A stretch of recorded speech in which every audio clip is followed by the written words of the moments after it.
Hawakan niyo, mabubal yan. Baka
ang ika-14 na istasyon, ang muling pagkabuhay ng Panginoong Hesus. Sa ika-14 na istasyon ay ating ipanalangin ang pagkakaroon ng maayos at makabuluhang usapang pangkapayapaan.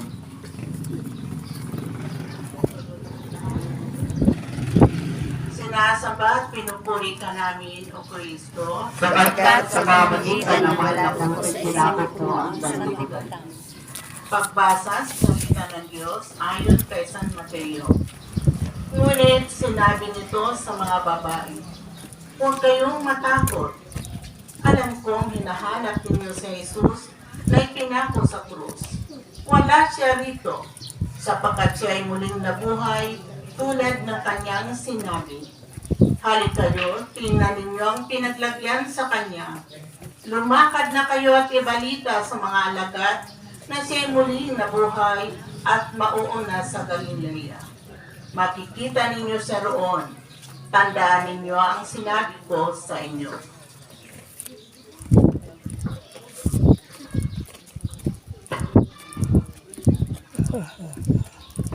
Sa muling pagkabuhay ni Jesus, ang dala niya ay ang bagong buhay at ang bagong pag-asa. Sa kanyang pagkabuhay, hatid niya ay kapayapaan sa mga alagad na noon ay puno ng takot at pangamba dahil sa mga umuusig sa kanila. Alam ng Panginoon ang kapayapaan ay napakahalaga upang ang kanyang mga alagad ay makapagpatuloy sa kanilang buhay sa kabila ng mga pagsubok. Kung kaya, kapayapaan ay ang kanyang palaging pagbati sa kanila. Kung paano ang kapayapaan ay dala ng muling pagkabuhay. Naway patuloy pa tayong magsumikap at huwag mawala ng pag-asa na makamtan ang hinahangad na kapayapaan sa pagitan ng iba't ibang partido. Ideolohiya, paniniwala, pananampalataya sa mundo. Patuloy nawang maging bukas ang isip at puso ng bawat isa upang tanggapin at unawain ang kanilang pagkakaiba. Iba man ang mga paniniwalang pinanghahawakan, maaari pa rin maghari ang kapayapaan.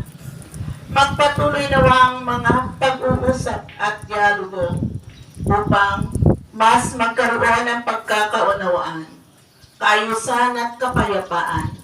Ipanalangin natin ang tagumpay ng usapang pangkapayapaan sa pagitan ng pagmamahalan at mga kilusan.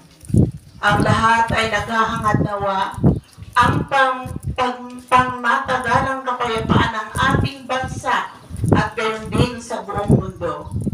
Iligtas mo rin kami sa terorismo. Baguhin ang mga nagsusulong nito at ipaunawa sa kanila ang terorismo ang nagdadala ng kamatayan at kabiguan sa lahat.